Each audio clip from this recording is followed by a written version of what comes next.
Arthas versus Maiev. We've much work to do. For Lordaeron!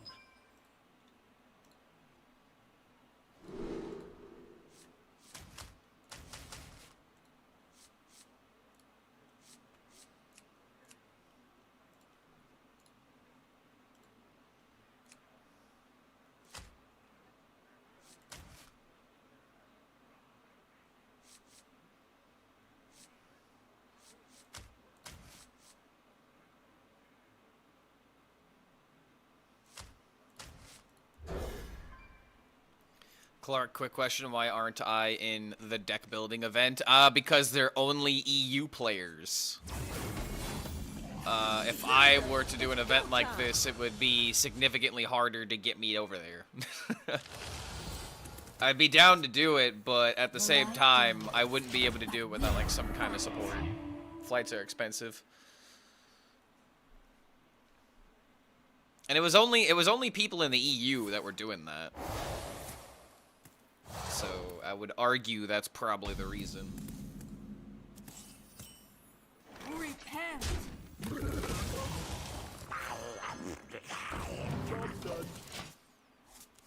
Clark, do I think Control Paladin could be viable with Wild Pyro, Equality, and Doomsayer Judgment combos? Maybe Egg or Imbue as a win con? Imbue, definitely not. Egg is a meme. It's playable and you can win with it, but it's not going to be like top tier meta.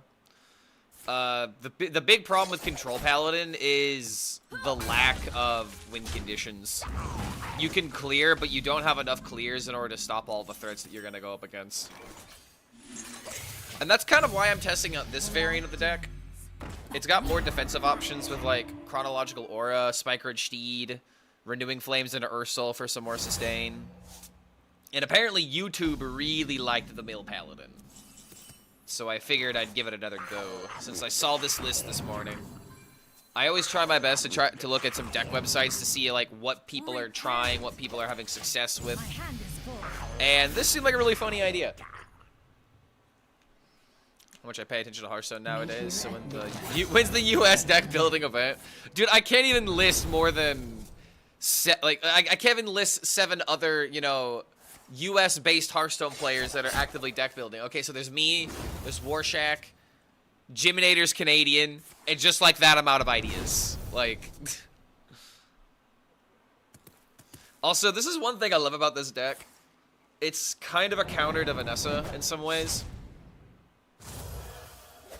Because, like, you have all this value now, but it just makes it that much easier to get rid of the cards that you actually put into your deck. Nice catching your stream. Yeah, what's going on, Pick? Good to see you, dude. Gonna do my best in order to look at both YouTube and Twitch today. HSReplay.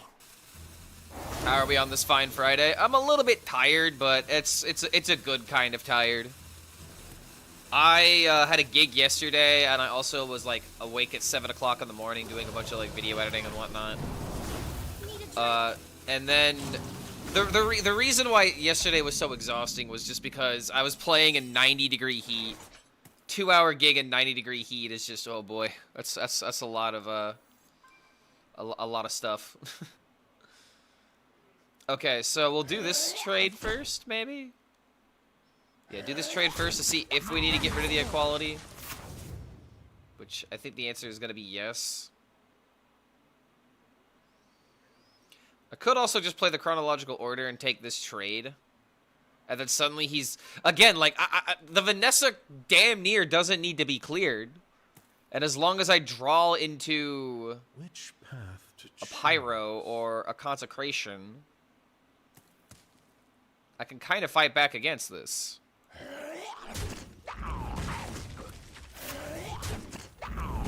Alright, there's the Pyro. So go on and fill your hand with, like, more crap that you can't get value from. We now have Dragon for some defensive options.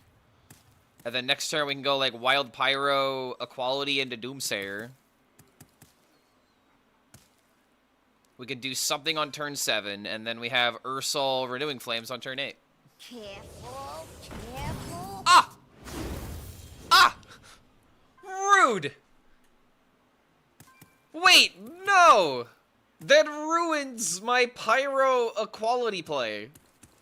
With the Doomsayer. Now I have to go sabotage into wild pyro equality. How dare you? How dare you interact with my hand? Why I oughta. Mill's my favorite archetype of the game. Mill Mage with Vargoth, Mill Druid with Due Process. I'm currently playing Mill Quasar Rogue. Mill's the most degenerate and most fun archetype to play in the entire game. Dude, I would honestly agree with that. Like, case in point, remember Cold Light Oracle Mill Rogue? Like, that's a vibe. That is such a vibe.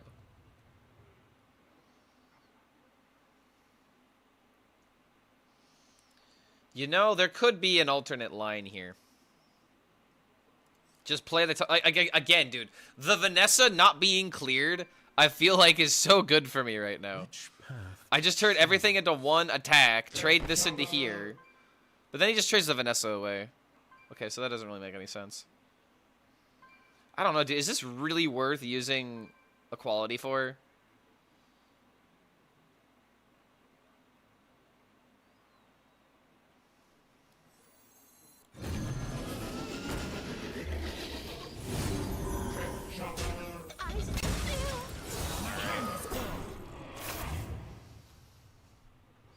Still seems good enough.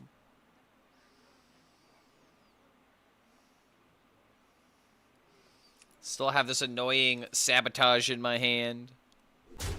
Not really much I can do about that for the time being. But yeah, as I was saying, like I had a gig yesterday. It was a concert series for Noblesville, Indiana. Pretty nice turnout, but oh, dude, like everybody was just sitting in the shade, and I don't blame them. It was insanely hot yesterday. But we still had a good crowd. There was a bunch of, you know, food trucks. There's a kettle corn place that seemed like it was nice, but I didn't go to it. I went to the burrito truck because I needed actual food. I got a burrito and a beer, which is always nice.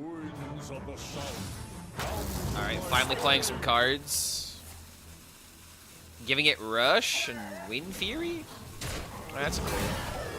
Yo, Vakolowski! Good to see you, man. The Dragon is literally stalling because he's stalling out the games. Either that or he's clearing because he's clearing the board. I don't know if there's like an actual joke there, but... Obviously I got the stalling thing, but... Okay, hold on. I think we do this into this. We throw out cards now. We get the Doomsayer hiding behind some taunts. Not likely to do a whole lot here. Dude, I love how this deck is like a counter to Rogue in some aspects. I will transcend this world. Played versus this deck today and maybe Fatigue on turn 10? That's pretty slow, honestly. I've fatigued people as early as turn 7 or 8. Not nice from you making this deck. I didn't make it, brother. I didn't make this deck. I found it. I mean, I played a variant of this deck. But I am not the one who created it. I'm just the one who talked about it. Huh. Well, I wanted more draws, but we did not get them. The end is coming! Right. I wanted a Ursol turn, but I'm not gonna Ursol freaking 1/1s. The fact that Doomsayer is playable in the Big 26 is awesome. I could fatigue any girl by turn 4, turn 5. Just play some Billy Joel. Nah, dude, what you need to do is put on some Marvin Gaye. Put on some smooth jazz of some kind. Is a 200 sub goal so that Clark can buy clothes instead of staying naked? I mean, that's one way of saying that I can put, you know, clothes on my back and keep myself warm. I take care of myself. Beatrix will touch me. I mean, a good touch or a bad touch? I mean, she's dead right now, so she ain't touching anything except, you know, monsters in hell. Because that's definitely where she's going. Breaking the rules. How dare you? Rules are sacred.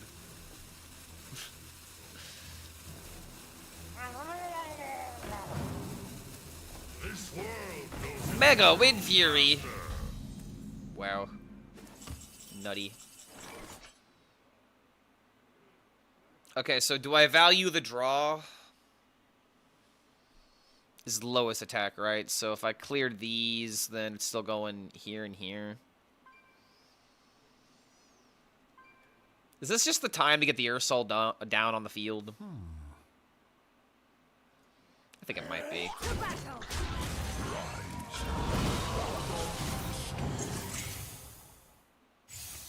It spends the mana. Like, we're just waiting for the chain of prize vendors. So we're gonna make use of our big cards while our opponent while our opponent is making a small play. Big play against small play. Big play better. I am large and in charge. So saith the spider.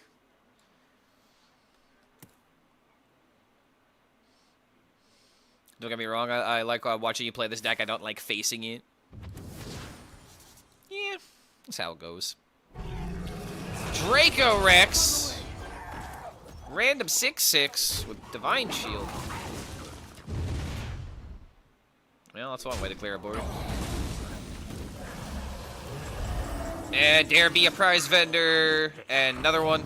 Another one.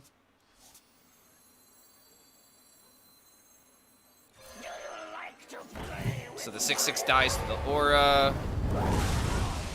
Dang, one more mana. I could have played Curator. Just guarantees to get some prize vendor out of my deck.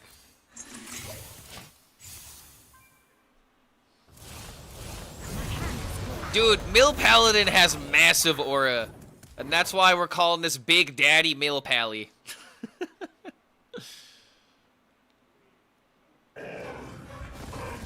Order? Oh, what? Because I could have kept the Pyro alive?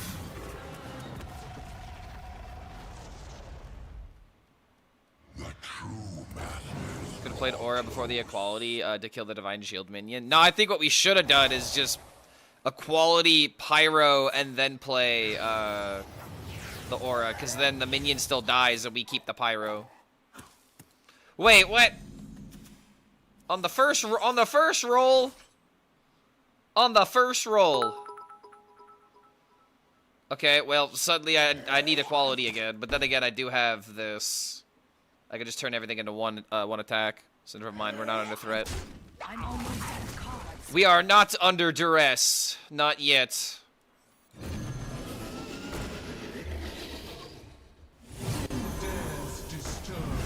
Big Dino is big fossil fuel now.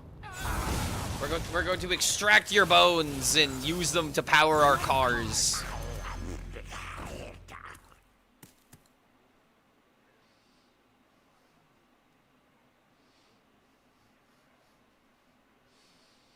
I'm sorry, little one. Oh, wait, no, no, wait, what the hell is this doing? Why is the? It's a wait, what? Deathwing?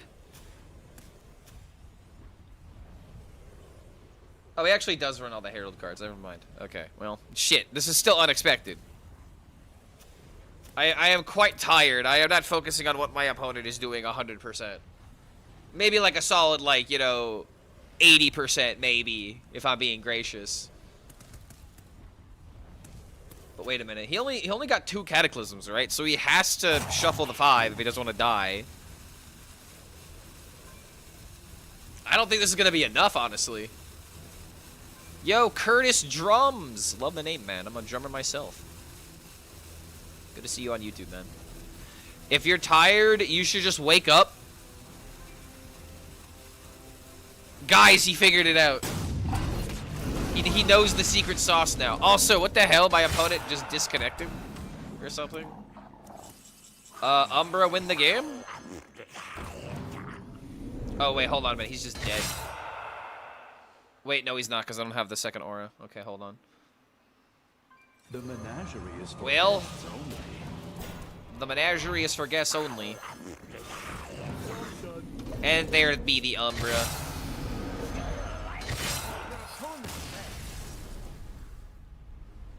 Revisit the idea to find a way to make Control Warrior work? No.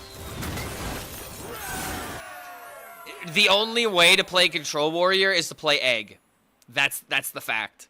If you are trying to make like a pure Control Warrior that does not use Egg and is trying to use like Volcano and all of this other kind of stuff, I'm sorry, but it doesn't work. You can make it and you can play it, but it's not gonna win games, which is the thing that's really annoying. You have to play Egg if you're playing, you know, Control right now. The simple fact is that Control was not made to work right now. It's taking a sideline because last year we had a lot of Control decks. And if we had another year of Control, then aggro players would complain and they would quit the game. And we need the ecosystem, man. We need aggro players, we need combo players, we need Control players. You know, think of it like the circle of life. You know, the antelope need to exist so that way the lions can eat. And the antelope have to, you know, eat like grass and like all this other kind of stuff. Really, I mean, you know, I need to think of like better examples because I don't know the specifics of like this kind of like ecosystem, man. But it's like Control decks need aggro decks to feast on. Aggro decks need combo decks to feast on. And combo decks need Control decks to feast on, right? That's how an ecosystem works in order to keep the balance in this game. But time and time again, with Hearthstone, it feels like one of those key components is just not able to eat. It ate the lion. It ain't eating right now. It's just kind of just sitting there with, you know, no teeth. It can't sink its teeth into anything. It just dies too quickly. And so what ends up becoming the problem is that instead of having like this third or like, you know, fourth kind of deck, fourth kind of archetype that gets in the way, because like you could also throw like scam decks in the mix. You have hyper aggro, you have hyper control, you have like, these other type of archetypes that can, you know, obviously be, you know, piggybacking off of the primary, you know, control, aggro, and combo. But the point that I'm trying to make is that it really feels like in a lot of these Hearthstone metas we've had, especially over like the past like 3 years, one of those archetypes just does not exist at all. And so it ends up becoming, you know, a dick weighing competition between aggro and between control. And if aggro's got the support for the year, then it's gonna be the good archetype.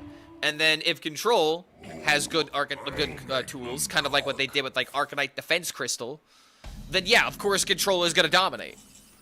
We don't have, like, Hearthstone used to have a problem with being rock, paper, scissors, and now the rock, paper, scissors isn't even what we have, we just have coin flips. So yeah, dude, it's just like, I really feel like, the problem isn't the fact that aggro is dominant, or control is dominant, it's the lack of everything else that fills the ecosystem. Because then at the end of the day, we're just going to have lions eating lions because everyone's queuing mirror matches. So it's like, you're my favorite topless streamer? Hey! You thought I was going to flash you, but it turns out I was just showing you my tank top. A different kind of top. Good to have you here, Asdara. Asdara. Let's see here.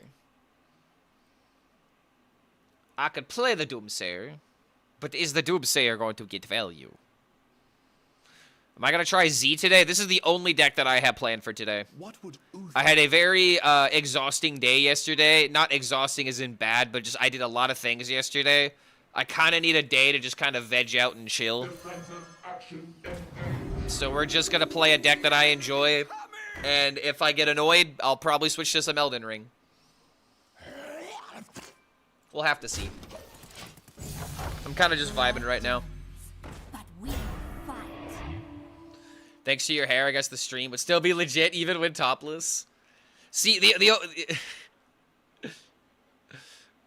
I always gotta remind people that the only reason why I've been putting this on recently is because it's been so fucking hot. It's been so ridiculously hot. I need to do this to adapt. If you guys want me to keep the long hair, I have to wear the tank tops more often.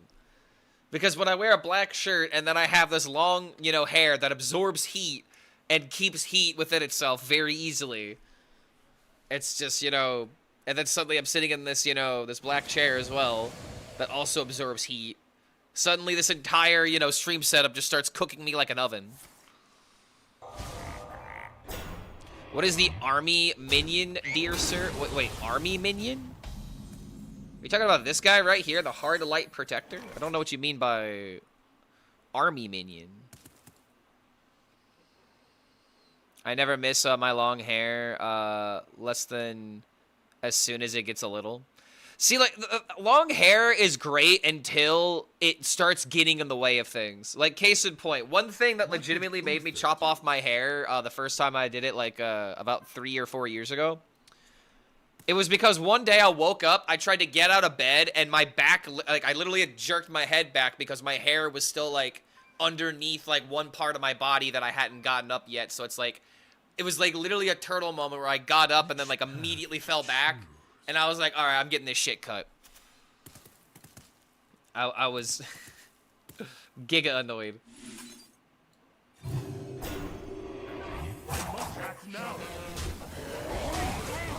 Alright, we'll start milling his deck here soon. Oh, the Scarlet Army? You talking about the card that gets stuff out of the deck? You don't need it. It's 5 mana. You want more flexibility, so you've already got Reinforcement Aura. What makes long hair great? I mean, looking good. A different vibe. Some people like, you know, just let long straight hair, long curly hair. I mean, it just really depends on, you know, like what you think looks best on you. There really is no, you know, pros to having long hair. It's just more things that you have to do to keep it up. I would say, you know, one thing that makes, you know, like, if someone's got long hair, that means they know how to take care of themselves. Or at least you would hope so. Because if they look good, you know, with long hair, and they hopefully did what was necessary in order to make that happen. But if someone's, you know, got nasty long hair, you know that they ain't taking care of themselves, and suddenly you're like, ooh, that's nasty.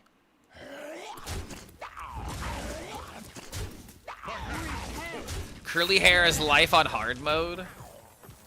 In terms of, like, you know, getting the day start, like, why? Because, like, showers are more difficult, quote unquote.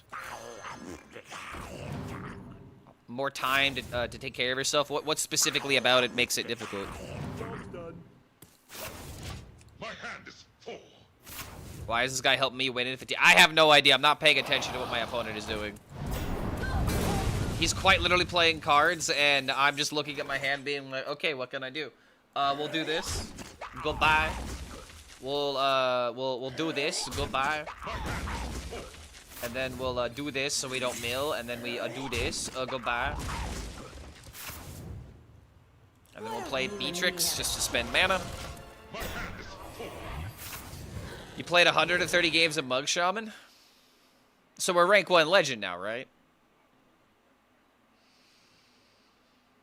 Kind of the same fulfillment you get from gardening with all the stuff that you gotta do to keep it healthy. Yeah, exactly. Like... Oh, Lord, what? Oh, what? Oh, brother. What the fuck? What the fuck, man? Fucking 9-9. What is this?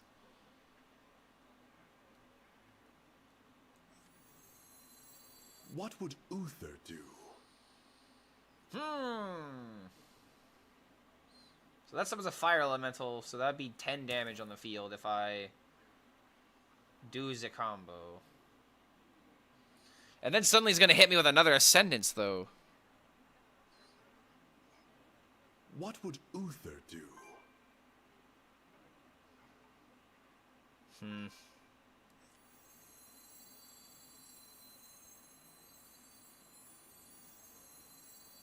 This sucks. There's no easy way to do this.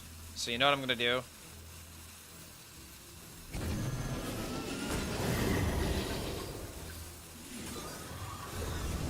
Okay. Didn't low roll on the death rattle. Next turn we have 10 mana. So I could do Equality, Consecration into chronological order. It just might be easier for me to set up some kind of clear doing it this way.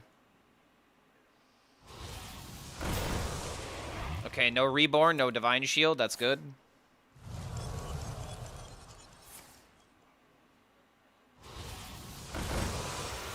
Alright, 1 reborn.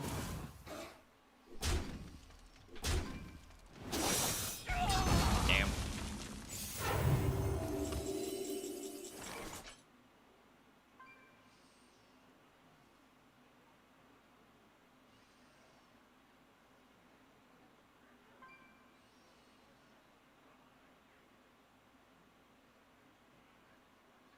You know?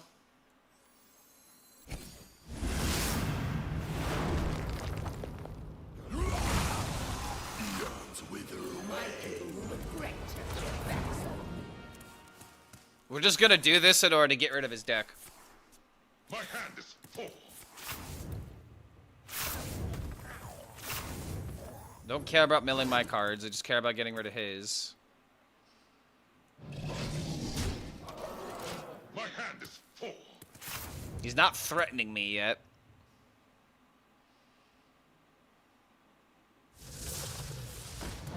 He's gonna play more stuff onto the field, which is great.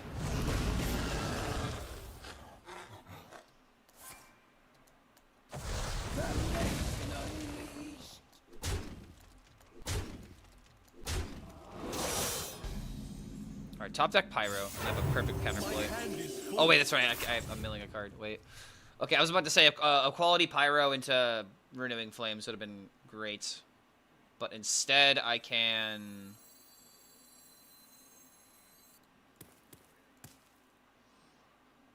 Oh, wait a minute, dude. I don't have the fucking aura anymore. Oh, I might have thrown. Do this and hit the Pyro? Shit, I actually might have just thrown the game.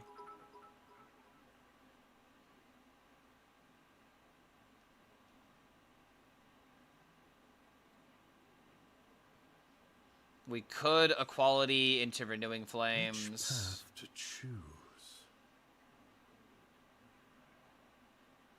And then maybe I could set up... Okay, so we do this first then. And now.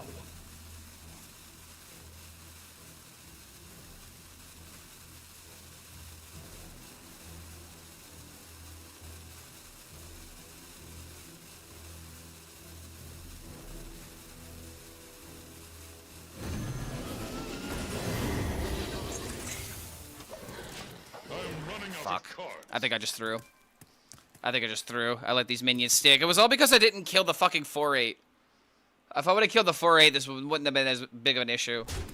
Because now this thing's going to deal more damage to me. Yeah, I fucked up, bro. Yeah, now we... well, we're just dead. Yeah, we're just dead. Fuck. It was totally possible to win this, but I threw it all away. This is just again why I don't. This is why I don't like playing Umbra the way that I did this game. Because I've had a lot of people be like, "Why don't you just burn the deck?" It's because well, we need to live. And sadly, this game I got caught up in doing other things that I didn't live.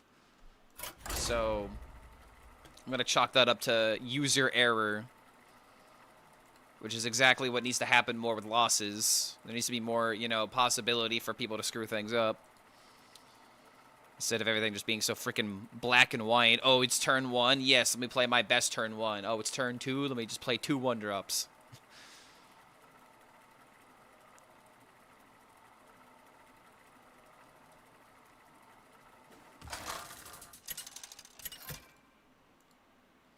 Delicate, the delicate balancing game of playing a mill deck and giving the opponent their cards and also denying them the really good ones. Yeah, exactly. Like, you have to play at the pace of your opponent, and this is something that I really like about this deck. It's not about, you know, it being really good or really bad. It's just the fact that you have to be on your toes and you have to vary your game plan. Yo, Neri! Coming in with the 2 months. Good to have you here, man. Thank you for that support. Welcome back to the Horde. Get to finally say that now. Oh, my lord. Nothing but 2s. You know, it's a great time to remind you guys why I love 2-month subs. Because you guys were here for 1 month, and you're like, you know what? We'll do this again. So thank you for that support, man. Thanks for coming on by. I'll take the blame on you with that was flirting with you and you're sexy topless. I cannot do that. I mean, good reasons to be distracted, I guess. All right, we're just gonna have to make a game plan happen. Yeah, thinking man's deck type. That's why it's always been a favorite of mine. It's just you know, I'm gonna use this opportunity to dunk on aggro a lot today. Because it's just like, you know, the people that I know that play aggro seem to enjoy aggro for one reason and one reason only. Because I win games. Brother, it ain't about winning games. It's about the play pattern. It's about, you know, being engaged with the game instead of just focusing on the narrow, you know, oh, I win by turn whatever. It's just like I really do not understand how people find that interesting. Not to call anybody out, but it's just like, dude, I just don't get it. I'm an old man that does not understand these skateboarding kids when back in my day all we needed was a good bicycle. Whatever happened to bicycles?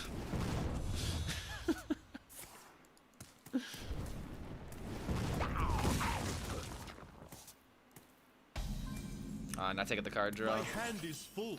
Alright, see, that's why we don't want to mill too hard. Defensive action. Man, losing to equality is actually such a big burn.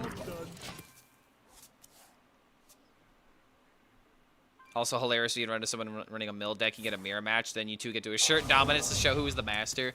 And that's like another thing, dude. Like, remember when remember when mirrors used to be gimmicky and funny at times, and now they're just always like, oh god, the last thing I want to do is to cue the mirror.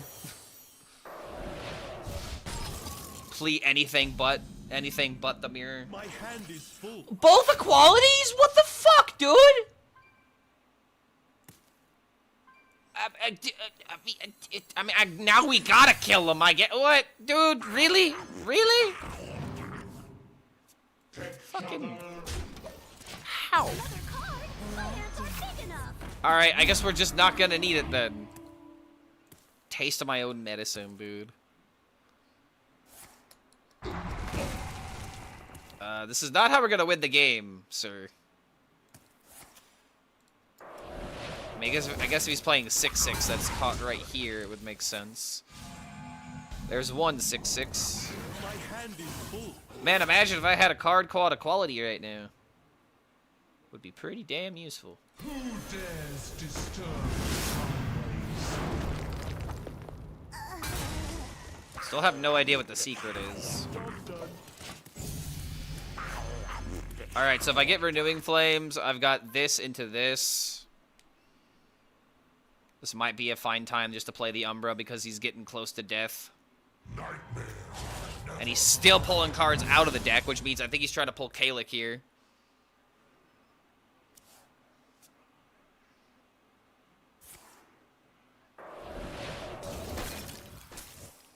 Wait, he went face with it? Alright, just trying to kill me, I guess. Sands of time.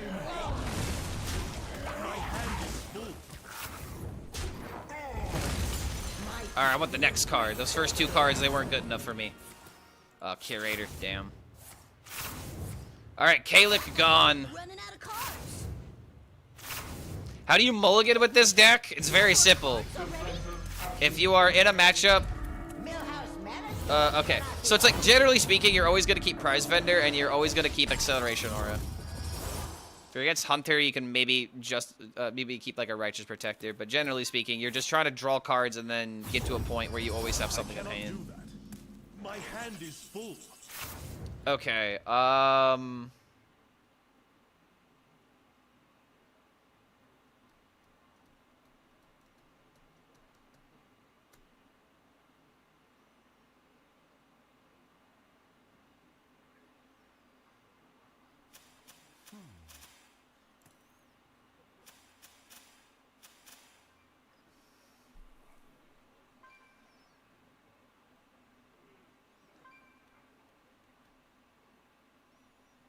I got a kind of a funny idea, but if it misses, I'm gonna hate everything.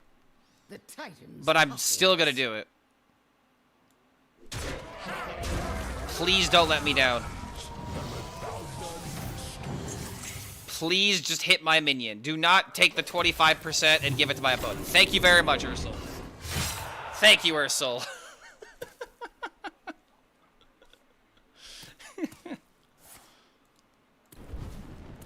Oh my god, he's milling me now.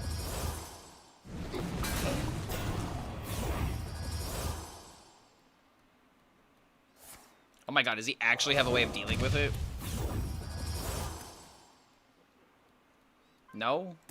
There we go. Now that makes sense. Going full face. Okay, there's my renewing flames.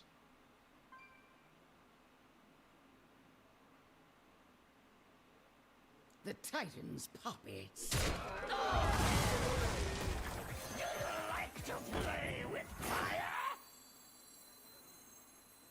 Oh, this actually doesn't work the way that I was gonna hope. Shit, wait a minute. It was completely unnecessary to play the Pyro here. If anything, I should have just played the Doomsayer. With my blessing. Alright, whatever. Boom. Could have backfired, but it didn't. Too good.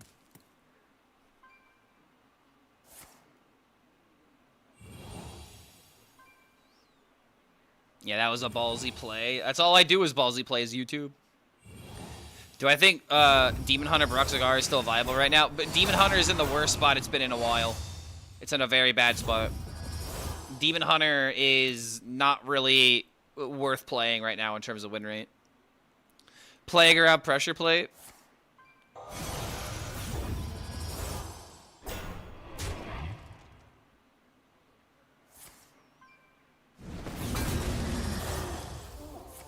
Oh, yo! An Acolyte of Pain! How useful. Oh, an Acolyte of Pain. Really now? Oh, really?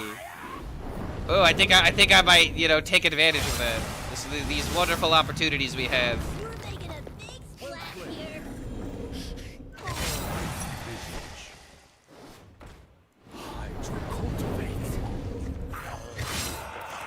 Boom. We just milled a tempo mage that really didn't have good tempo, to be honest.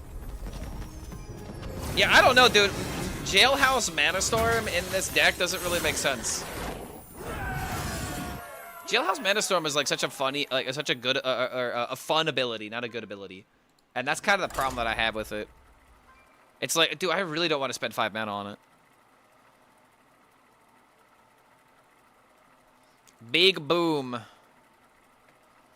Big scoots, maloots, dog. Who needs equality when you got skill? Exactly. I don't need to make things equal. I'm already there. If I make things equal, I'm just giving my opponent a chance to get ahead. You think this is a democracy in this stream? No, this is a dictatorship. We are not establishing a democracy. This is a dictatorship, and I rule with an iron dick.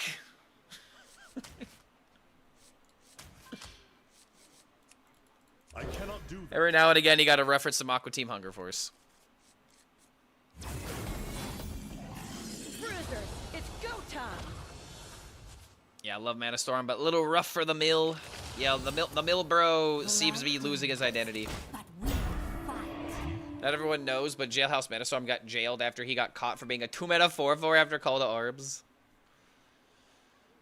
This deck being somewhat playable gives me hope.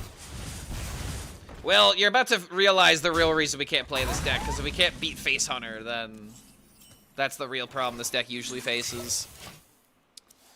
Jailhouse should be a passive thing. 5 mana to get value doesn't justify building a deck around it.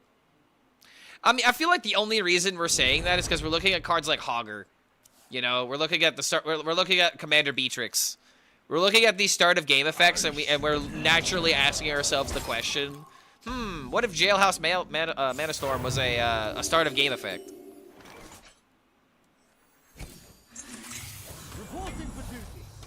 Okay, this is a very unusually slow start.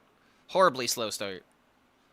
This is one reason why I don't like keeping cards that aren't prize vendor at times, but I'm also up against the Hunter, so I don't want to give him card draw.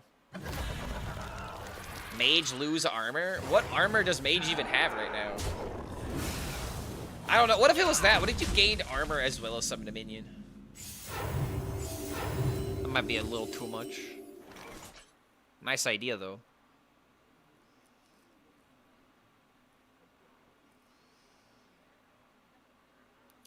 Just like that, I want to concede.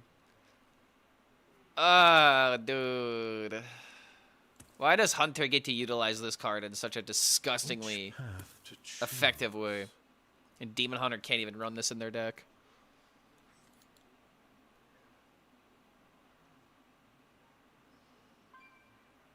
I gotta stop this thing from getting value with the Garishis, right?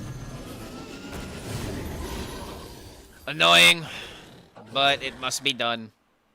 Otherwise, he just gets a bunch of stingers, and then Tolvier just literally becomes a freaking blaze cannon. That beast coming up makes me unreasonably angry. I mean, it's just Hunter, man. Hunter makes me unreasonably angry too. The shuffle stuff for Hunter is the fun part of the deck. The mindlessly playing one drops is what really kills the enjoyment. I disagree.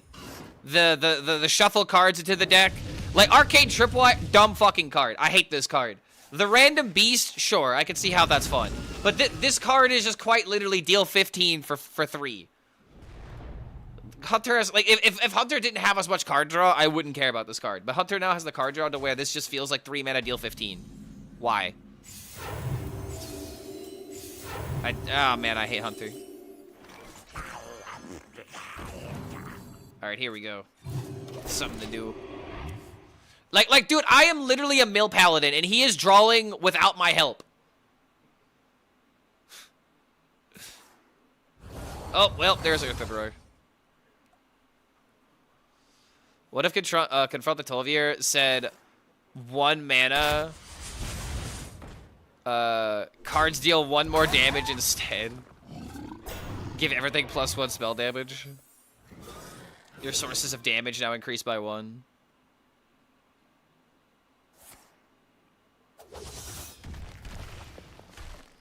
What cards do I think should be nerfed? Let's see. Earthen Roar, Tame Pet, Wound Prey, Arcane Tripwire, and Beast Tripwire. Those are my candidates for nerfs.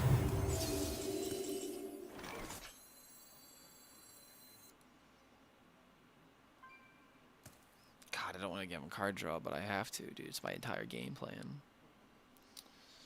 I need to hit an Ursul. If I can hit Ursul, then maybe I got a chance.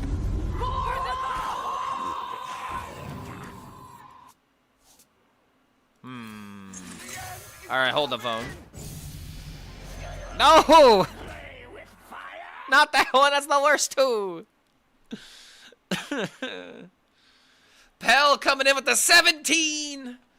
Good to have you here, man. Thank you for the support. Welcome back to the Horde. Thank you for that Prime support, man. Guys, if you got a Prime, now is the time. I would like to make Twitch my primary source of income. So that way, the YouTube revenue can go all towards the editor. And we can make fulfilling content, self-sustaining content. But that only works if we have, enough support on both fronts. So if you got a Prime, consider dropping it here. Clark just wanted to come here and say, I beat a face hunter with this deck. Good! Continue the fight, brother. We are but the dying breed. Us mill paladins. Alright, let's go. Dang it, no. Now the Doomsayer is dead, and I have 1 less Pyro in the deck. Immortal Prelate in Standard? Oh, yeah, with this deck would be pretty freaking nice, man. It would be insanely good if that was the case. Yo, no skill coming in with the 2 months. See, someone's got a Prime, and they knew that it was time. So now I have to ask other people in chat if they're going to do the crime. Oh, it's so easy to make rhymes with Prime, dude. Thank you for the support, no skill. Thank you for the 2 months. Welcome back to the Horde. Always a pleasure to see 2-month subscribers make the journey again. Okay, we're dead, by the way, unless we roll a freaking consecration. Please. Thank you. Please. Please. Okay. I can gaslight myself and say there's a chance. Because now if I have Ursol, I have Ursol Renewing Flames, and that's legitimately a way to stay alive. Alright, fingers crossed. Hands a praying, knees a bent. Hands a folded. Minds at ease. No quarter for traitors. Wait, did we overdraw the other Tolvir? Okay, oh no, the other arcade. Okay, sweet. The 5 damage, gone. Gone. Get it out of here. I have a deck built I could send in the Discord, but could you open it up and see if you like the idea? I could send it in chat. No, put it in Discord, and I'll just pull it up. Because then I can reference it later instead of forgetting about it. Another 5 cost. Let's go. Okay, wait a minute. This board is kind of difficult to kill. There's the Ursol. Ursol, my bro. Puts me at 18. Kills these 2 because I can't get rid of anything else. So he's going to have 7, 8, 10. Needs 8 more damage for 6 mana, which feels super, super achievable here, dude. Yo, Scout Avenger coming in with the Prime as well. Yo, we need 1 more sub for this hype train to keep it going. Yet another primer. Yet another 2-month timer on a streak, nonetheless. Good to have y'all here. Thank you for that support, Scout Avenger. Welcome back to the Horde. I'm now going to put my faith in the Ursol. I'm gonna have to put my faith in the flame. Other prize vendor. Shop tender. I don't know, man. I'm in a rhyming mood today.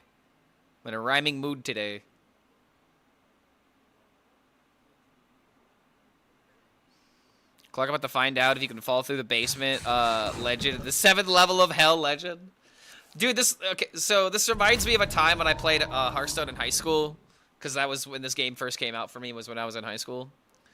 I will never forget this lie, because it always just reminds me that people will lie about the dumbest things, just to either sound cool or to hear themselves talk or to, like, say a story or whatever, right?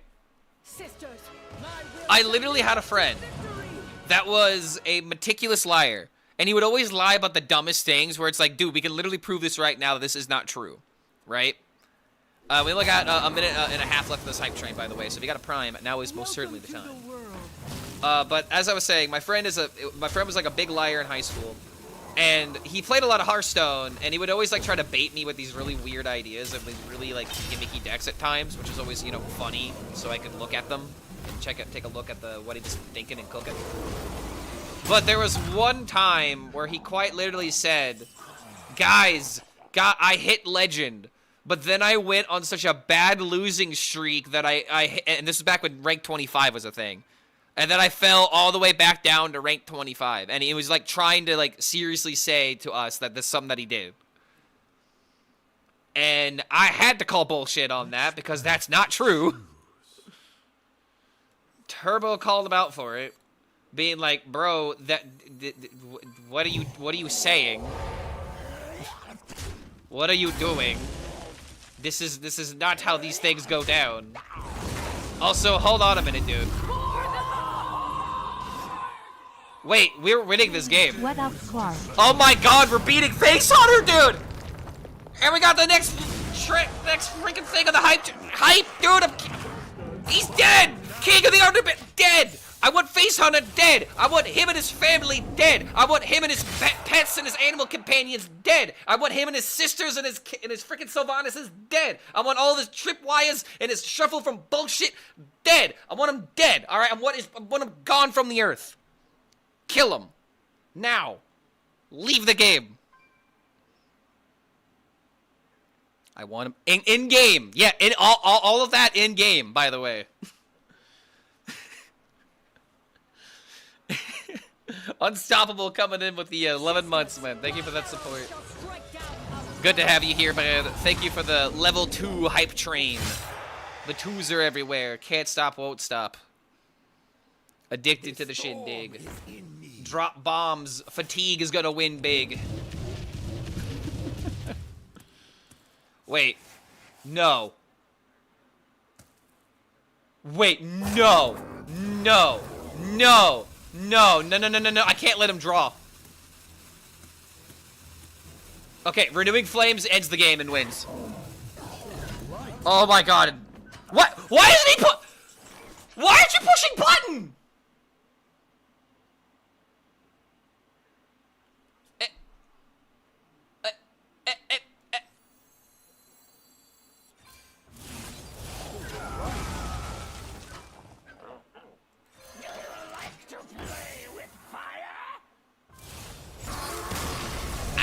I don't actually think it mattered because I was healing the 10, which means this wouldn't have mattered. But dude, how do you not push button there?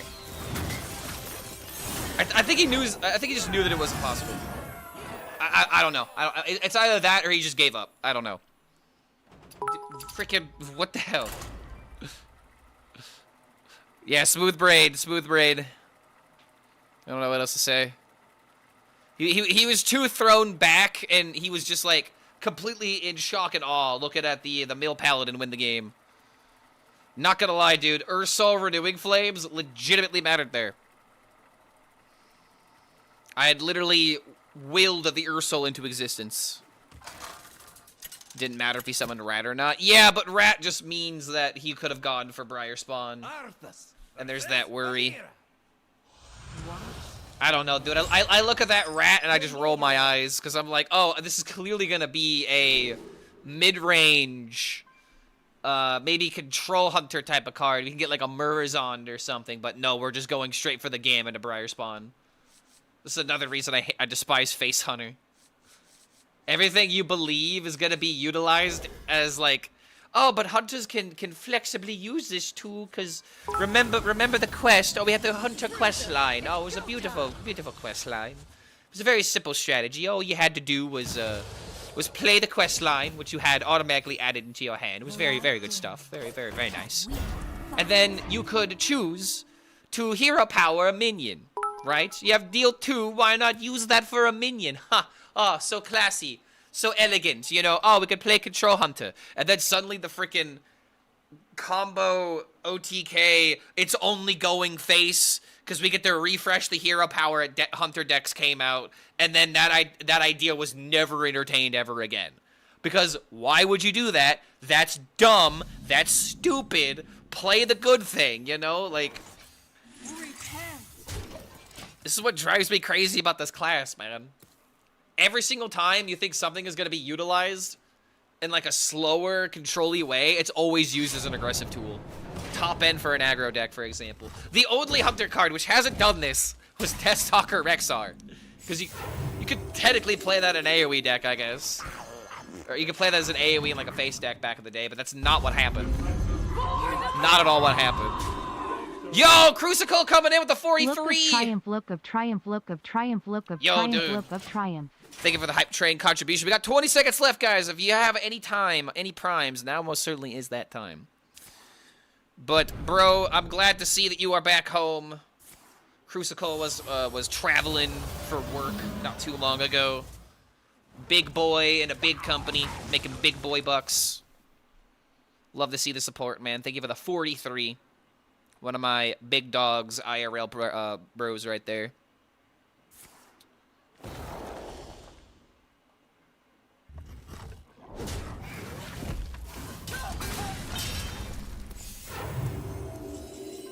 Alright. Boom. Shot caller. Prize vendor. Prize tender. Summoning random 4s? I'm not gonna proc that.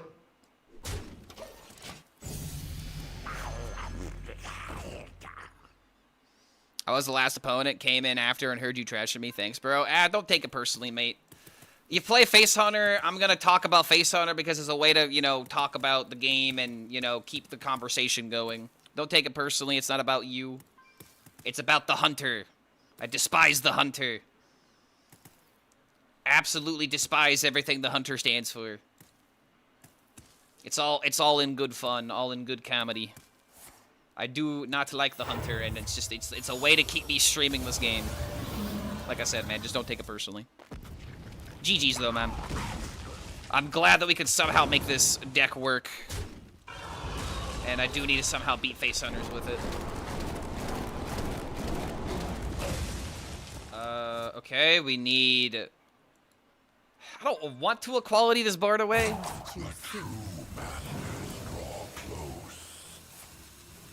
We have a deal 3. Just playing a bunch of cards. We have 6 mana. We don't have double proc on the Pyro.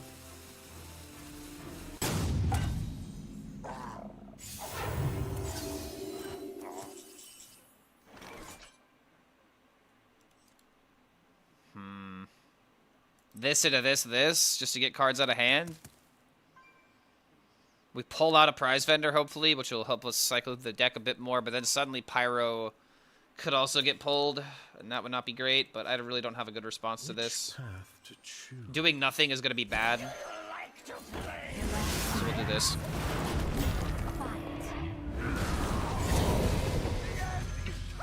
Ah, yes, the end is coming! Not card draw, though.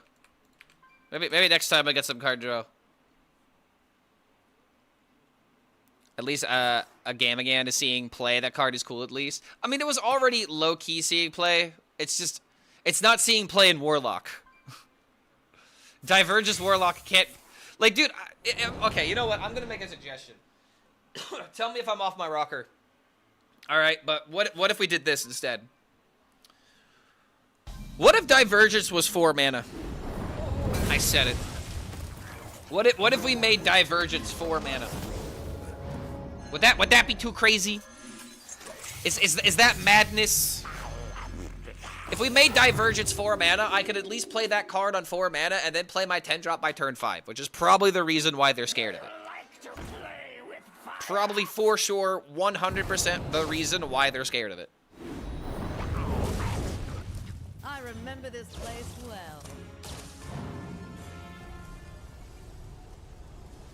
Got another copy pasta. Also, hi chat. Yo, what's going on, Birch? We're trying to get it started, and instead of you copy pastaing it, you're asking about the copy pasta. So what is this? This is when you're supposed to mindlessly spam. What happened to my Twitch that would mindlessly spam, like either with or without the streamer's permission? Man, it'd be a real shame if this chat started being spammed with emotes. I'd really hate that.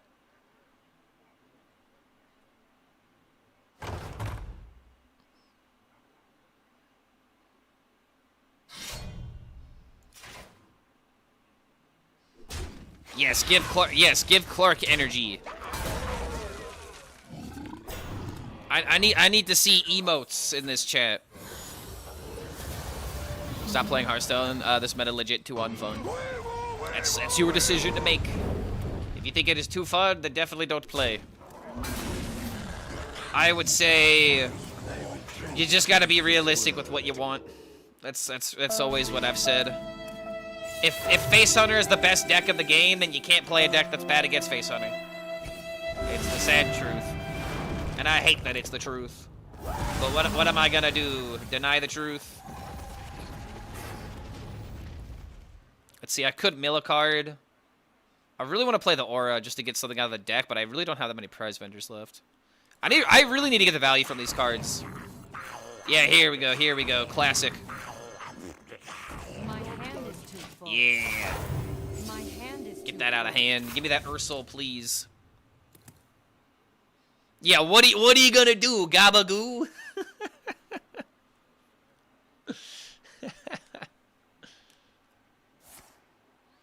Warrior, Hunter, and Rogue just non-stop. Also Shaman, but yeah.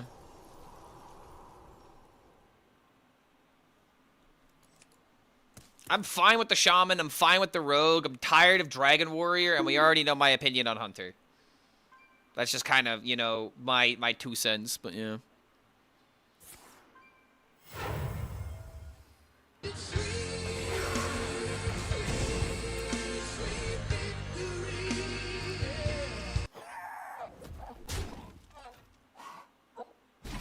Ooh,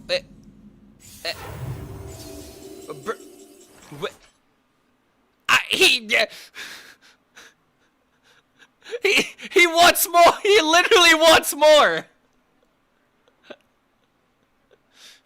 How many times do we have to teach you this lesson, old man?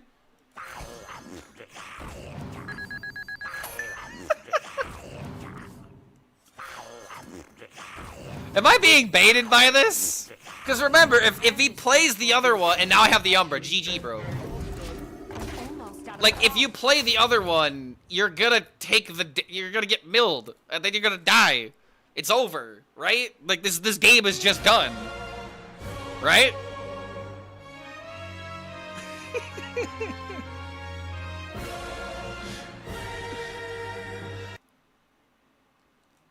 %68% shaman in my ranks. Oh my lord, 68%? That's a lot. That is definitely a lot more. I mean, especially after people started hitting rank 1 with Mug Shaman and Mass. Okay. Freaking Deathwing as always. He actually did this very... Wait.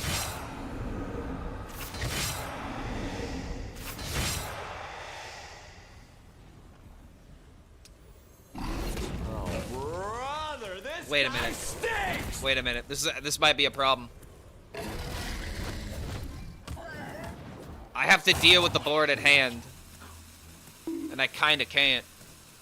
He's gonna get these like, I would love to mill these dragons, but then suddenly the board becomes a problem.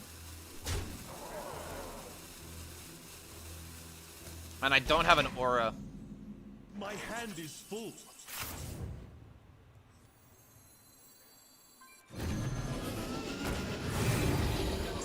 Alright, we have to do it this way. Damn, dude. Yeah, send it, we never die. I love the confidence. But I think you might need to relook at the board. Yeah, ignore the board. Don't be a coward. I sure don't care. I will transcend this world. All are nourished and the cycle renews. Ooh, what is this? Viranoth Warrior? Called Charge Warrior? Okay, so I have to go by the rule of it has Viranoth, therefore it's not gonna be like decent, but this is a really this is a cook right here. Guide me. This right here is a big cook. The fact that you made this work is one thing already. But this looks like we're trying to juggle like Dragon Warrior with like an endgame OTK. Whoa, what the hell?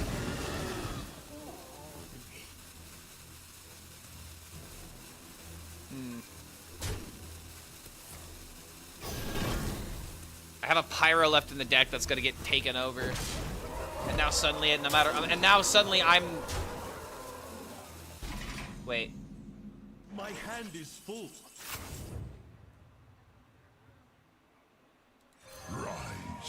Dare I say there's a chance? I'm almost out of cards.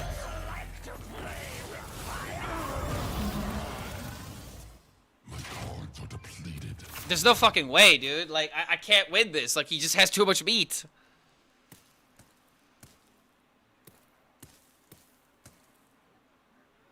Go 8. forth on swift wing.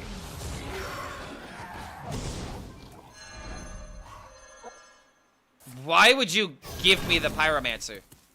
It really sucks that Equality is my last card. Because if I actually had Equality here, this would be really good. Bro, did he just throw the game Out of cards. with this play?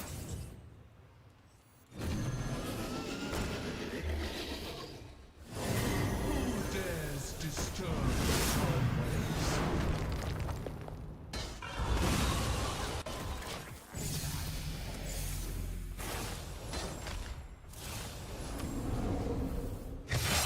I'm taking 1.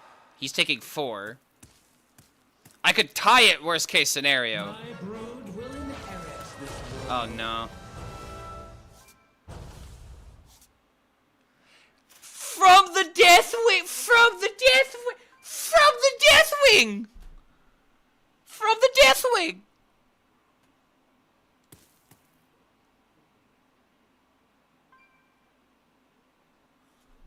Bro, with the Deathwing.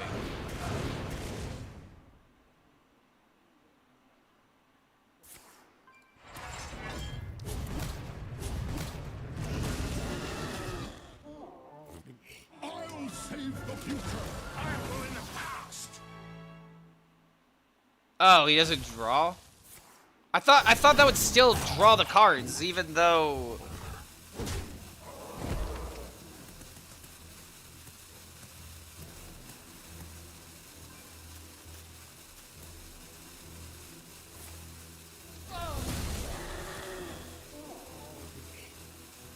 Who dares disturb the time ways? Wait.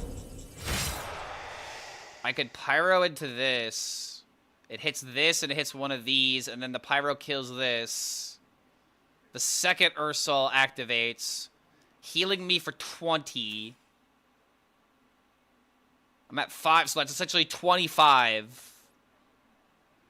Which path to He keeps this up. He keeps this up. That's 12. I feel like this is the safest thing to do.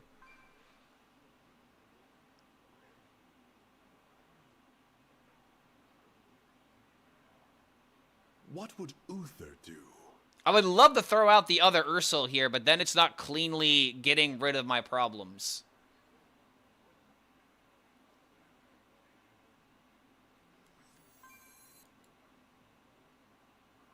I must act now. Is this just gonna... Dude, is this just a... This is gonna come down to... me not being able to play Umbra, right?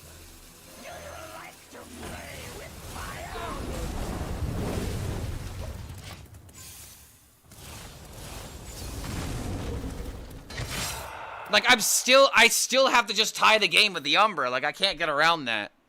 My brood will inherit this world. Cowards always tie here. I mean, dude, there's nothing else to do. There's no other line. He got 2 Sinestras from Deathwing.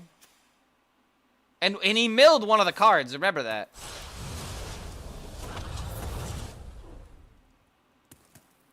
Okay, hold on. So he hits me for... Wait, you fucking... You absolute buffoon. You absolute buffoon. You absolute buffoon. He's gonna... Okay, so now he's gonna just throw this damage to the face. What are you doing? Preventing fatigue? I'm out of cards. Bro, this guy gave me so many ways to potentially, like, take the game away. But it's sadly just still gonna be a tie. Even after all this. My people will regret.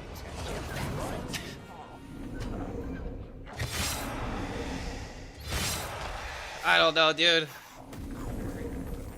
It's sad that I couldn't squeeze this out, but...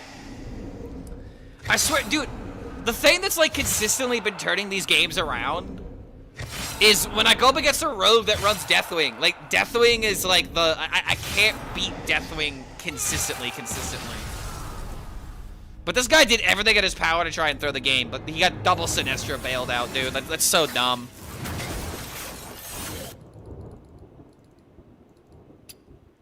He missed lethal. He didn't have lethal. Not with the Shallow Drasil. There wasn't enough mana. And hero power wasn't enough with the board that he had.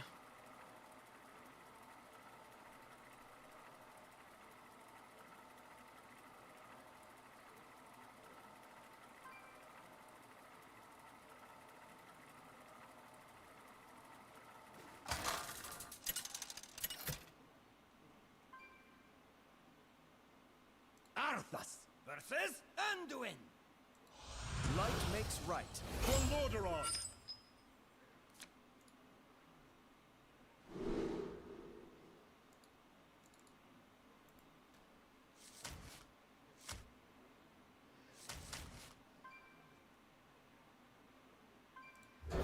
Huh. So Tyler Bielman's not on the team anymore. Tyler Bielman has appeared appeared to have left Blizzard, leaving the game director position vacant on the Hearthstone team. Retired, what does this really mean? I know I have the tired part figured out. Okay. It means I have resigned from Blizzard after 3 incredible years with no full-time job on the horizon. It means I will have more time for my health, my relationships, and passion projects. For clarity, my choice was completely independent of larger situations with Microsoft or Blizzard. The timing is a little awkward. Yeah, you bet it is. As I know that this is a very difficult time for our industry, and my heart goes out to those who are impacted. There are too many folks to think individually because there are a lot of them. If you are reading this, you are likely one of them, so thank you. On LinkedIn. Will I do that we fight? Okay. Damn, man. I hate to say this, Tyler, but I was kind of hoping that you were gonna be like kind of turning the ship around before saying goodbye. And one thing to kind of keep in mind is that the last 3 years of Hearthstone have low-key been some of the worst years that we've had in the game. I'm glad that you're retiring, buddy, and that you're able to focus on, you know, other things, but at the same time, it kind of feels like he made all the wrong decisions, benefited from it, and now he gets to leave, and the game's in a somewhat worse spot than when he joined. Wasn't this the guy that added the Gamba? Pretty sure, yeah. And that's another thing that I really don't like. Like, I'm pretty sure this is one of the guys that kind of sowed the seed of adding gacha into Hearthstone. And now he's just kind of leaving. Again, this is not a taste I enjoy. This leaves a very bad taste in my mouth. The menagerie is for guests only. Gotta be real, dude. Like, I don't have a problem with Tyler, but at the same time, a lot of his decisions have been kind of, in my opinion, not good for the game. And now that he's just kind of leaving, it doesn't really give me a way to think that things were going to get better under his watch. Now I just kind of can't help but think that a lot of the reasons that Hearthstone has sucked has been because of the decisions that he's made. Again, because he's the game director. He's the one that's responsible for all of this. So, a little upset about that. Gotta be real. Little bit upset about that. Defensive action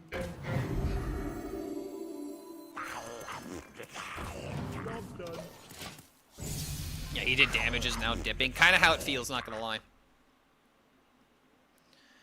Also, potentially a decision from higher up, too. I mean, if that was the case, then I feel like he'd be looking for a new job. If he was let go for whatever reason and still needed income, he would be looking for a new job, you know? Or if he was still, like, you know, extremely passionate about the gaming industry, he'd be looking for, like, a new project to work on. But as of right now, it doesn't look like he has anything like that going on. Which, you know, it's your own prerogative to do what you want to do after you get, you know, fired, hired, or whatever, or retire. But again, dude, I can't help but, you know, have this sour taste in my mouth after all of the bad decisions that were done under his watch, you know? It's just kind of hard not to think about that. And this is definitely not something I knew. Like, holy shit, dude. This is definitely not told to us at all. Behold your future. Makes you feel any better? There will probably be 0 consequences. Yeah, I don't know. It doesn't look like he's looking for a new job. Looks like he's just, you know, gonna go off into the sunset. And unlike Thanos, there will not be a grateful universe waiting.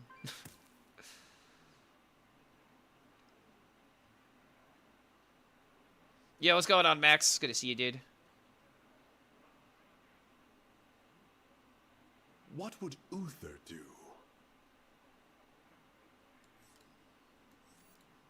Aura into Steed.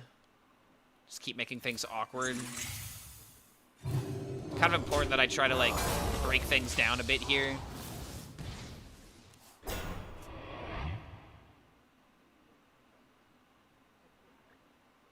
Dude worked on Magic the Gathering in 2004. He worked 11 years for Microsoft and then got the money. No reason for him to keep hustling. Fair enough.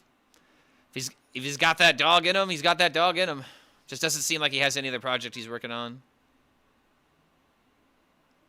Mutual vibes going on. Yeah, I exhausted myself yesterday, dude. Like every single way. I started editing really early at 7 a.m. Was doing that until about about noon almost in order to get that project out the gate, you know, fully uploaded and whatnot. And then I had a gig that was later in the evening, I think 7 to 9 p.m. And it was in 90-degree heat. I did a 2-hour concert.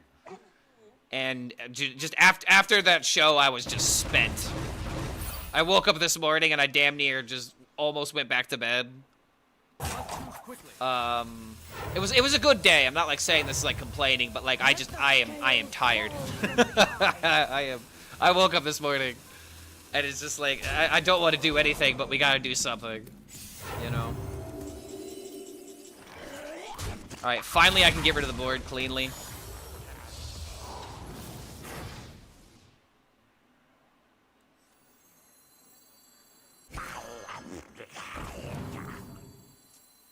Ooh.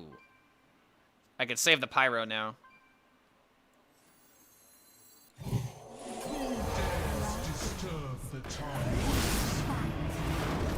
Bada bing, bada boom.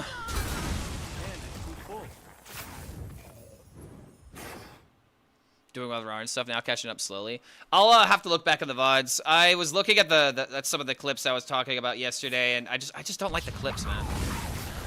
And it's either like case in point, I re-looked at the Vironoth DK clips if people remember that were in the last stream.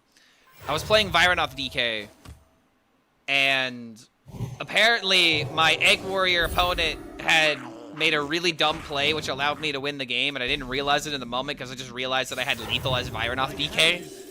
But it's just like, when I look back at clips like that, and I have an opponent that's just like blatantly doing something bad or dumb, it's just like, I don't want to highlight that just because, I don't know, it doesn't feel right. Doesn't feel like I earned it.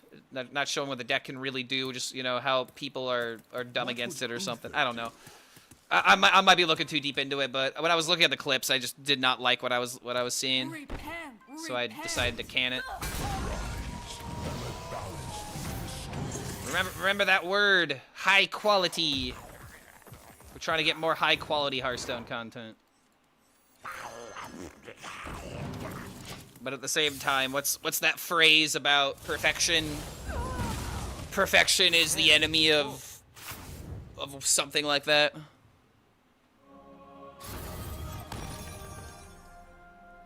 Clips from the Brawl? The Tavern Brawl? Talk about the pre-release Tavern Brawl? Hey man, what's up? Do I think that Z-Shaman will get popular again? There's a chance it could be. I'm just not seeing it right now. With my blessing. One big issue with, like, Z in general is the fact that, like, people aren't gonna play Z-Shaman when they know that Mug Shaman is just better in every single way. You know, like, it was kind of like a conversation of which one is better, and one was also bugged, so people were playing it for that reason as well.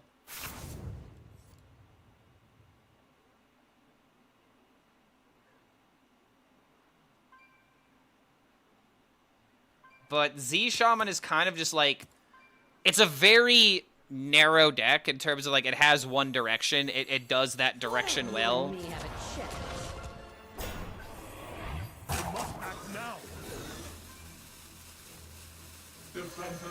Okay, I'm gonna do it this way.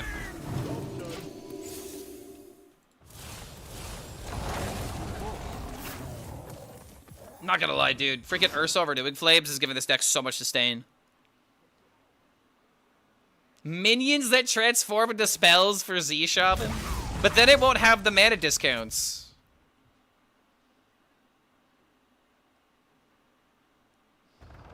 Just like the disguise cards, just like the disguise cards cannot be good on both sides, so they end up being a negative either way. Someone was in Rarin's stream yesterday hearing Maxi talk about the negatives of the disguise cards, because I also heard him talking about that. But you're not, he's not wrong. Cards.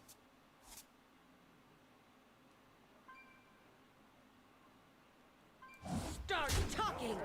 My people will regret. Start talking. I'm out of cards. Is this actually lethal? Wait a minute.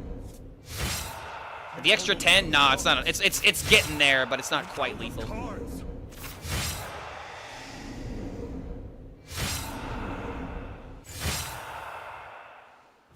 Oh wait, it is lethal.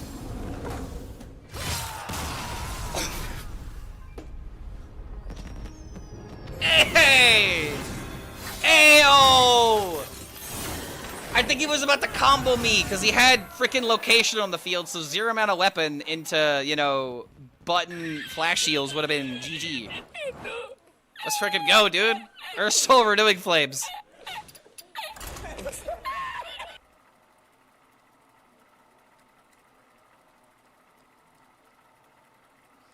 The Disguise Shaman card doesn't discount the Frog if you play it on the opponent's side of the board, and that makes it ass. Well, that makes sense, because you aren't overloading, though. Like, that legitimately sounds like that's how it should work. Arthas versus Thrall. Fear the coming storm. For Lordaeron.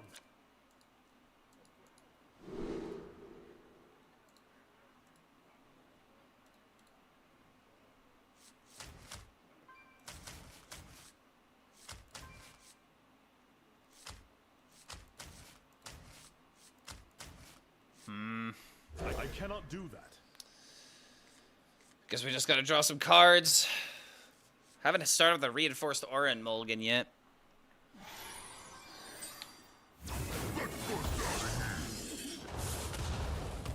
Bruiser, it's go time.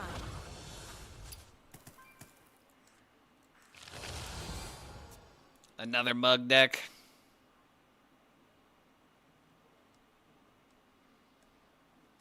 You're overloaded the opponent's mana crystals. The Frog doesn't specify the mana crystals have to be your own. I mean, but yeah, but that's what? There's little time. But it doesn't specify, but it's like it's the only.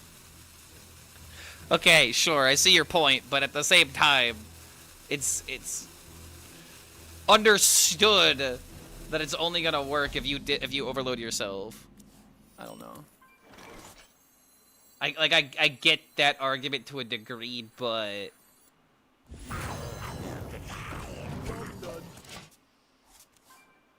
so what are the highlights from Mana War? Oh, but we got the jazz though. We got the jazz.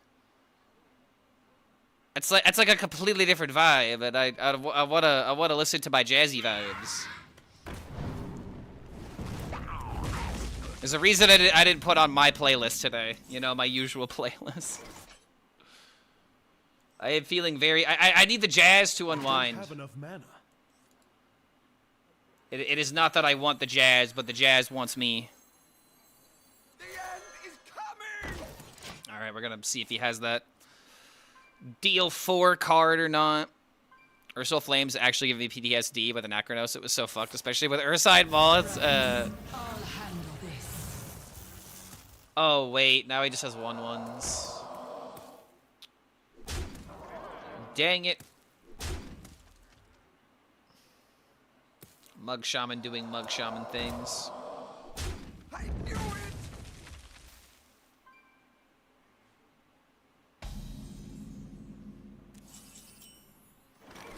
Just play the aura. If I don't clear with the consecration here, then I'm taking an extra 5. But I get to play the Manifest Time Ways next turn, so I think this is kind of worth it. The end is coming. All right, that works too. He's got to invest into it.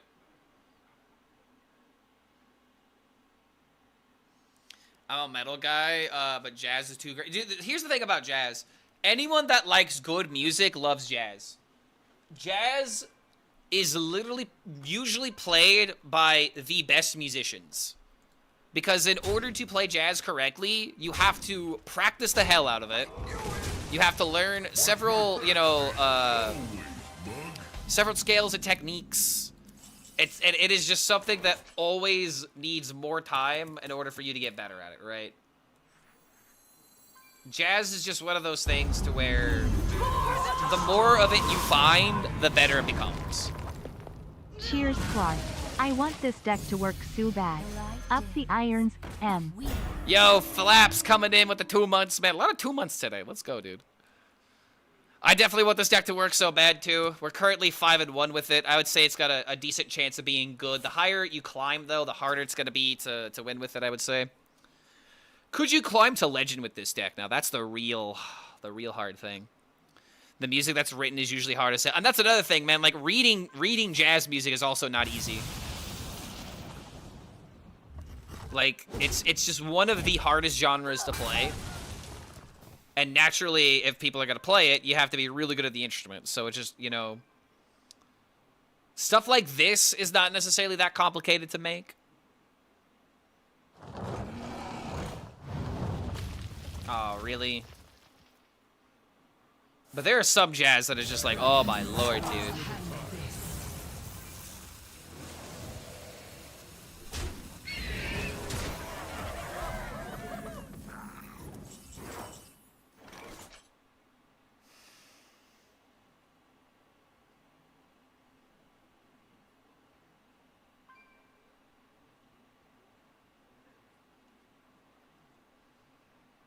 Do I care about the mana or do I care about the spells? Yo, Max also coming in with the 2.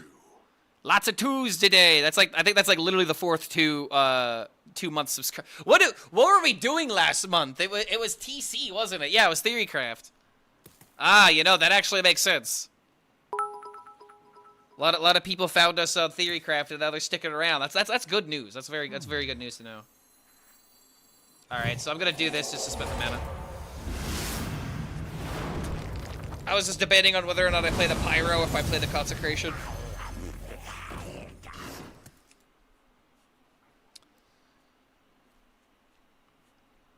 But yo, thank you for the 2 months again, Max. Lots of support from today. Really do appreciate it, guys. Max is our YouTube editor, so if we could make Twitch my main squeeze that I don't need to focus on YouTube revenue, then he gets all that YouTube revenue. That's the goal at the end of the day. So that way I can have him edit some other stuff as well. Like we got a plan here. I'm glad that I was able to edit some other stuff as well. Like I finally got the Mecha Chameleon video done a couple of weeks ago. It's doing pretty good on the other channel.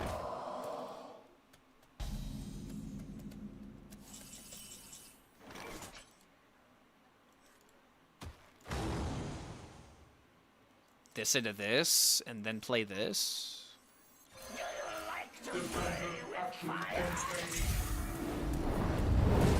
Alright. Ursoul, the soul of the deck.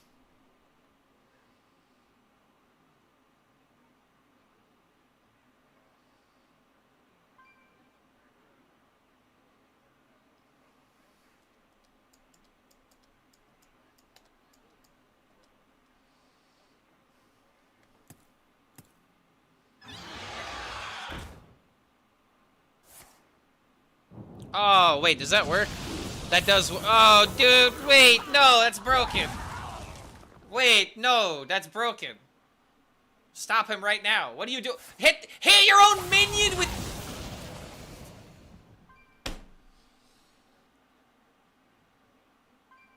Bro, come on. Could have had another 5 drop. Well. I guess he really wanted to kill these minions. There is little time. Yeah, 2K Legend. It really is astonishing the difference between 2K, 1K, 500, and 150, man. It's just like completely different leagues.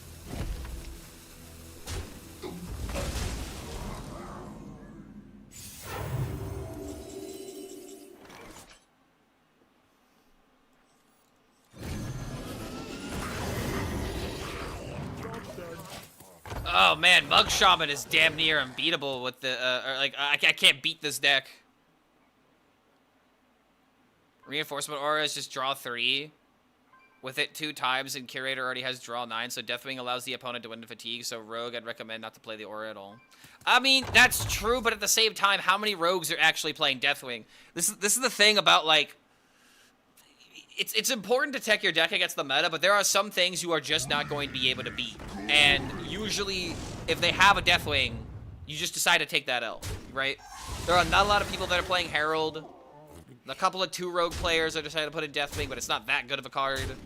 It's just, there are things you are naturally going to be weak against, and if, on average, the cards that are in your deck are better into everything else, it's still better just to do that, because you're going to beat more matches on average.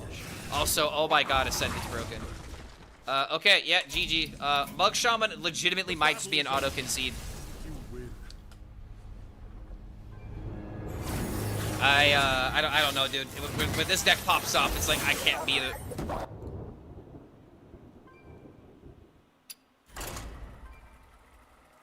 Alright, solid 5, 2, and 1. Remember, guys, I can end this track anytime I want. Mug Shaman kind of making some wild decks jealous with these stars. I mean, it's... I heard it best described by some ranked players the other day. But they're like, yeah, shocker, the deck that plays Innervate every turn is good. And I guess that's one way to think of it.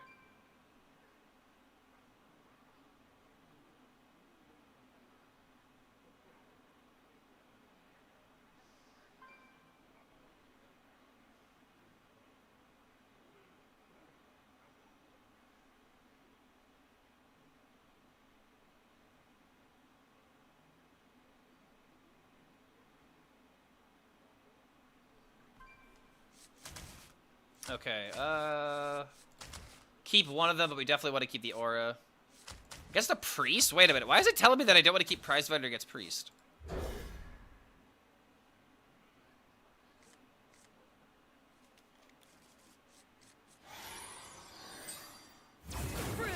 It's go time!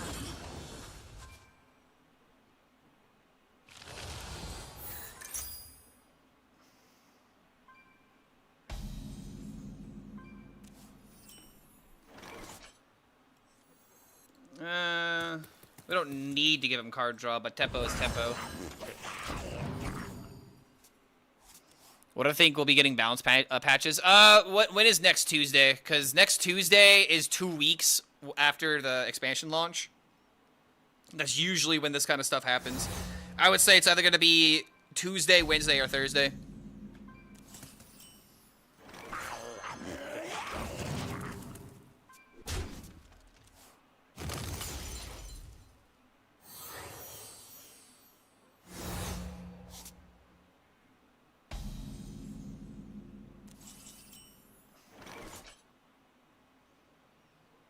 Alright, so I got a friend texting me, seeing if he's trying to hang out later.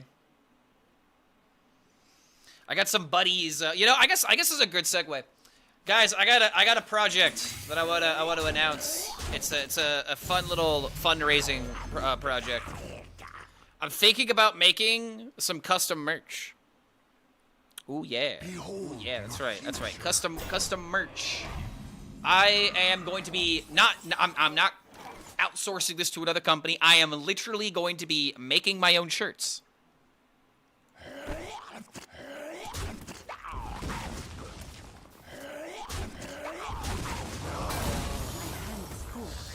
Alright, random 6 throw up. Ayo, deal 3. That kills it. With Xena on them? No, but that's an idea for the future. I was thinking about putting the lion painting on a tie-dye shirt. And I'm going to start by tie-dyeing 6 shirts today. And then, once I figure out how expensive, you know, it was to make every single shirt, I'll kind of figure out, like, a price after that. But it's going to start as, like, a limited drop. And then if there's enough interest, I'll make more kind of deal, right? And now that somebody gave me the idea of the Xena, someone putting Xena on a shirt. Hey, yo. That could be a thing. Doggo, do you want to be on a shirt? She's too busy biting her butt right now. Like, she's quite literally biting her butt right now. Typical fucking dog behavior.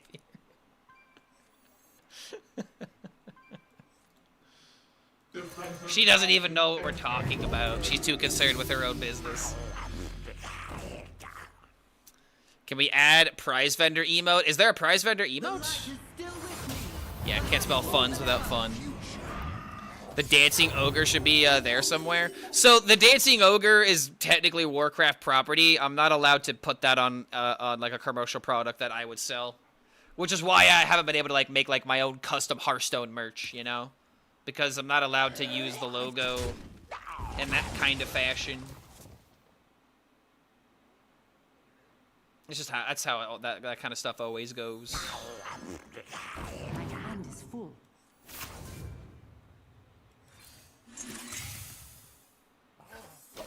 Alright. Still really awkward for him. Yeah, says someone who is currently shirtless. I'm not shirtless, you're shirtless. But yeah, I don't know how difficult this is going to be. I've never tie-dyed shirts before, but from what I've looked up, it's really simple. The hardest part about this is going to be getting the print. Because, like, I'll show you guys the paint. I love showing off this painting.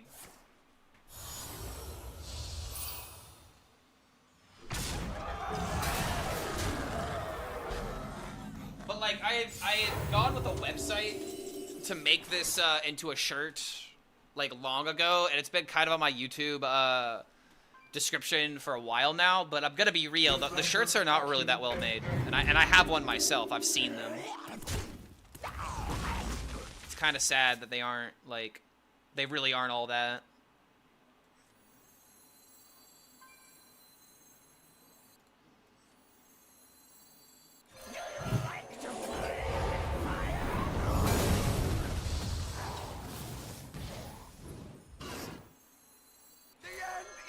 This gets to hide behind a taunt.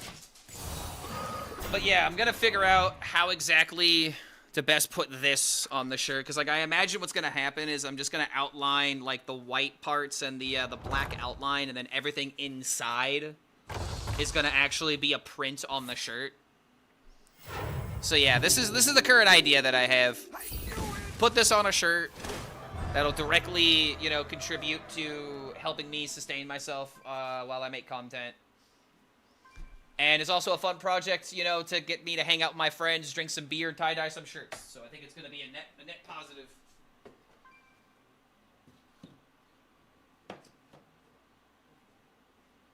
I absolutely love that painting, dude. It's by far my peak as an artist, I would say. Ship a shirt like that to me as a partial payment once we're more stable. It would depend on how well the first drop. It definitely wouldn't be part of the first drop, because the first drop definitely needs to make its money back.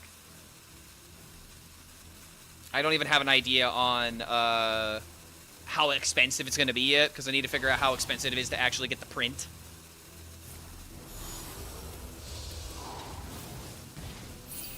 Okay, dude, he is. Oh, he's completed the quest. Wait a minute.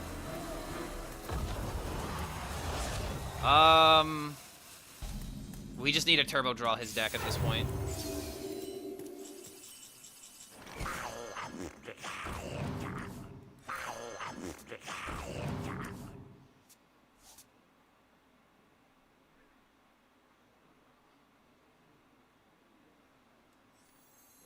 My hand is full.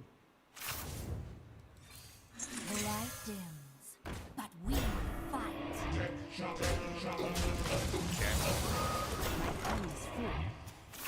Lots of good cards gone. Get set up the Umbra relatively easily. There's 3 more draws from this, 4 from his natural draw, plus the 5. So that means that we have 15 damage. Gotta wait a couple more turns.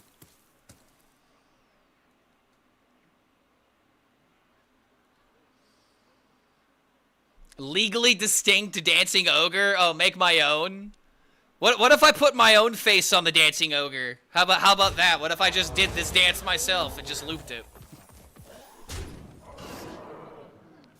Yeah, dance like nobody's watching, you know? I am almost out of cards.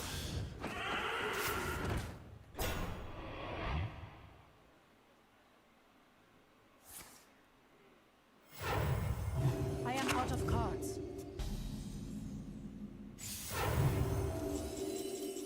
Wait. 5, 6, 7 draws. That's 28. You were 2 damage off. We have to wait it one more turn.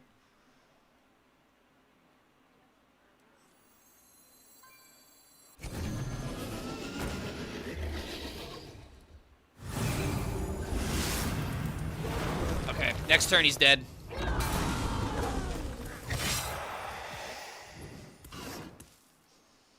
I am definitely familiar with fatigue thresholds with all the what's it called? With all the naturalized decks I played in Druid.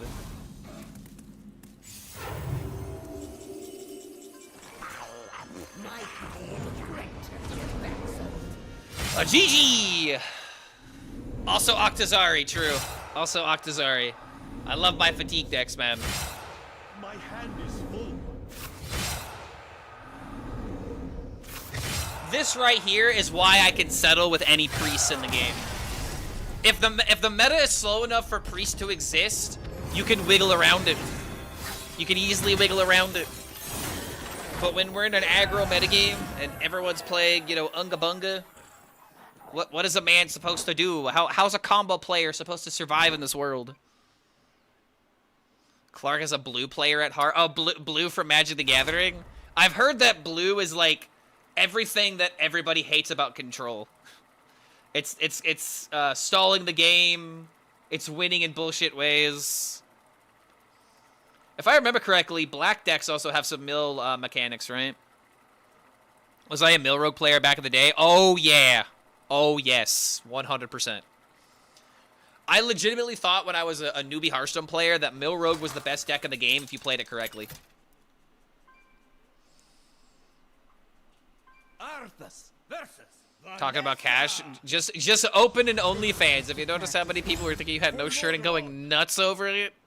I think it's more so just the idea of you could talk to, I mean, oh, this is even fucking worse. But someone can interact with said naked person. I think it's the interaction that does it more than just the actual picture of the video itself.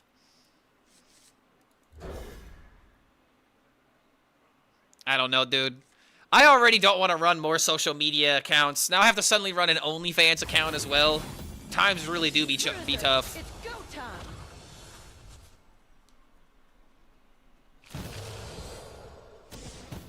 Milrogue was fun as fuck. Oh yeah, dude, I missed that deck. Kingsbane, Milrogue. Kingsbane with the right leeches was definitely disgusting. I don't think we're ever going to see Kingsbane back in core. It would be kind of nutty if we did something like that, though.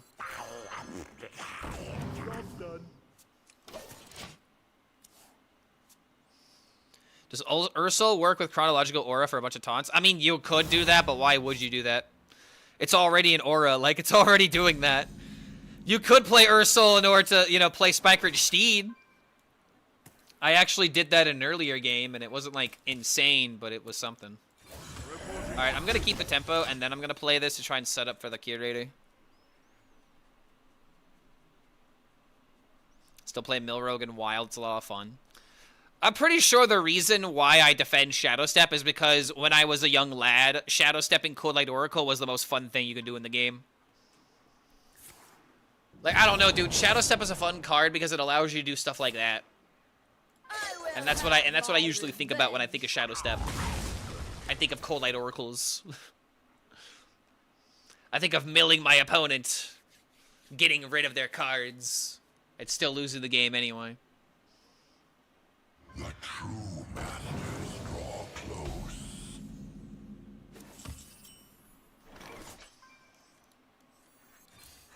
the end is coming.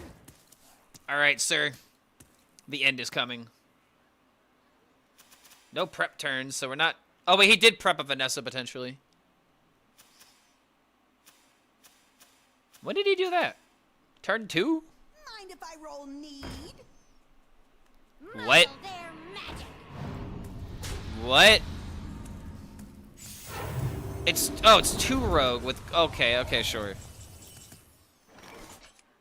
Sorry, just actually surprised that someone's using loot hoarder. I mean, more card draw for us. More card draw for them. Doomsayer is such a well-designed card. I love Doomsayer. Doomsayer has been so absent for so long.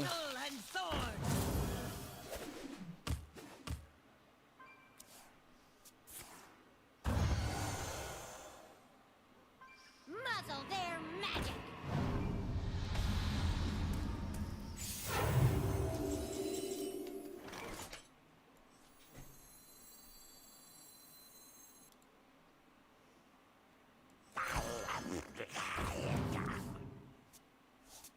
Oh, damn spells. Why don't you and me have a chat? Do not touch. Wait, what did you say? What if we have a chance? Then why'd you break my heart, Beatrix? Why you have to go and break my heart the way that you do? 2 heads, 10 fists. No death rattles. Oh, dude, you gotta be joking!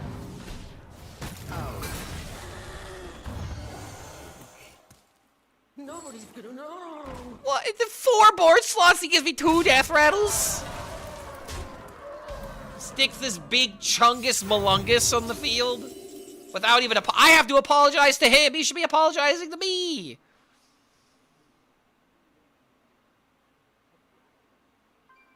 Wait.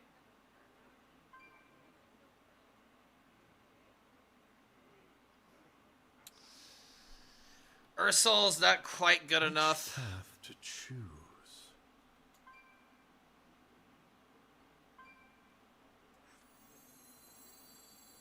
I don't want to say so. My opponent should be apologizing to me. Hey, is this betrayal? A royal apology, friend. You know, I don't think I've actually ever heard his apology emote. Big yawn.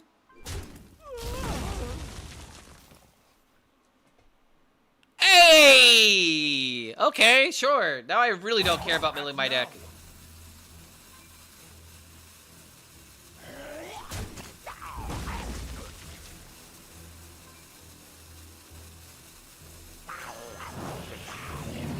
Alright, sure.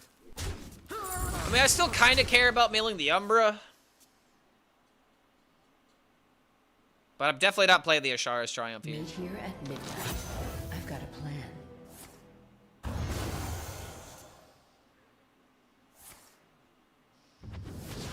What is this? What is this greed? Sure. Let me nurture. No. Oh God. Okay. Sweet. Horror will hatch.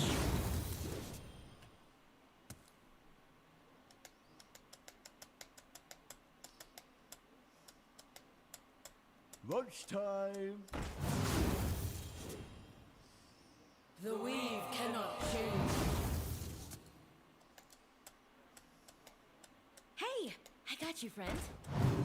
Damn, I'm 1 mana away from being able to time Reaver into Consecration.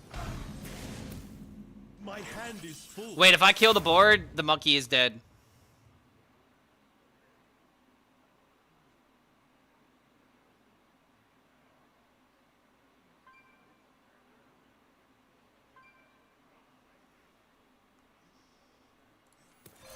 Like to play with fire?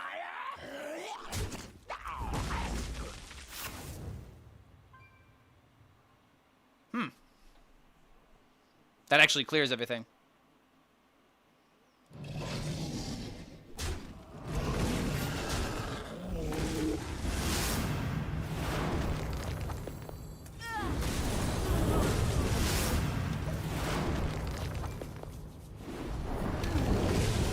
Cards.